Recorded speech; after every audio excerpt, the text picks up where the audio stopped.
नमस्कार, इन खबर में आपका स्वागत है। हरियाणा की तस्वीर भी धीरे धीरे सामने आने लगी है और ये भी क्लियर हो गया है कि वहाँ पे तो हंग विधानसभा होगी।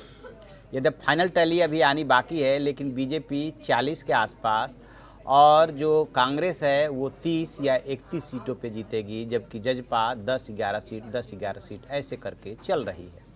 अब ऐसे में सवाल ये बनता है कि जो कांग्रेस ये कोशिश कर रही थी कि जजपा के साथ मिल करके और हम सरकार बना ले या अन्यों की मदद ले ले, और बीजेपी ये चाह रही थी कि वो जन नायक जनता पार्टी के साथ मिल करके सरकार बनाए, तो फिर ऐसी परिस्थिति में होगा क्या?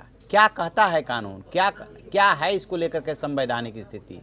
तो यहाँ पे बीजेपी का पलड़ा भारी है। पलड़ा इसलिए भारी नहीं है कि बीजेपी का केंद्र में सरकार है और राज्य में गवर्नर है। पलड़ा इसलिए भारी है कि बीजेपी सबसे बड़ी पार्टी बन करके उभरी है हरियाणा में, और चूंकि पहले से जजपा और कांग्रेस का कोई गठबंधन नहीं है, इसलिए राज्यपाल सबसे बड़े दल को सरकार बनाने के लिए आमंत्रित करेंगे। कानूनी और संवैधानिक जो प्रक्रिया है उसके मुताबिक मनोहर लाल खट्टर जो है पहले रिजाइन करेंगे, और उसके बाद यदि बीजेपी वहाँ पे अपना नेतृत्व नहीं बदलती है तो खट्टर सरकार बनाने का दावा पेश करेंगे।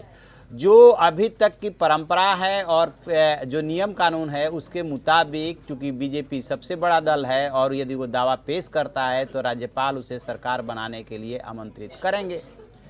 और चूंकि जन नायक जनता पार्टी ने साफ कह रखा था कि हमारे विकल्प खुले हैं, वो विकल्प इसलिए खुले रखना चाहती थी कि यदि कांग्रेस ज़्यादा सीटें ले आती है तो कांग्रेस के साथ जा सके, और यदि बीजेपी ले आती है तो बीजेपी के साथ जा सके। अब जबकि कांग्रेस जो है सरकार बनाती हुई सी नहीं दिख रही है, तो स्वाभाविक है कि जन नायक जनता पार्टी किंग मेकर बनेगी, यानी कि बीजेपी के साथ जाएगी, और उस परिस्थिति में बीजेपी में और जन नायक जनता पार्टी में डील होगी कि उन्हें दुष्यंत चौटाला को डिप्टी सीएम चाहिए या केंद्र में कोई पोस्ट, क्योंकि फिलहाल तो वो विधायक चुने गए हैं।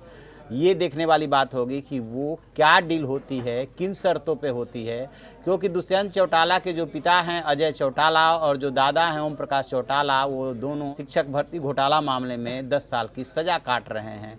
स्वाभाविक है कि केंद्र से वो बना के चलना पसंद करेंगे। केंद्र में बीजेपी की सरकार है, एनडीए की सरकार है, तो अभी ये आगे चल कर के पता चलेगा कि जेजेपी और बीजेपी में क्या डील हुई, किन शर्तों के साथ कैसे सरकार बनेगी। तो एक बात तय है कि हरियाणा में अब बीजेपी की ही सरकार बनेगी। मुख्यमंत्री मनोहर लाल खट्टर भी बन सकते हैं, और बीजेपी चाहे तो अपना नेता बदल भी सकती है। बदलेगी कि नहीं बदलेगी ये उसके ऊपर डिपेंड करेगा, क्योंकि टिकट तो दिल्ली से ही बांटा गया था। बेशक उसमें मनोहर लाल खट्टर की सलाह ली गई हो, उसके कई मंत्री हार चुके हैं। मनोहर लाल खट्टर कई मामलों में कई बार ऐसा दिखा कि वो कमज़ोर दिख रहे हैं, लेकिन अब यदि पार्टी नेतृत्व का उन पर भरोसा है तो उनकी कुर्सी भला कौन छीन सकता है। तो आप ऐसी खबरों के लिए देखते रहिए हमारा डिजिटल चैनल इन खबर। Thank you. इन खबर चैनल को सब्सक्राइब करें और बेल आइकन दबाना ना भूलें।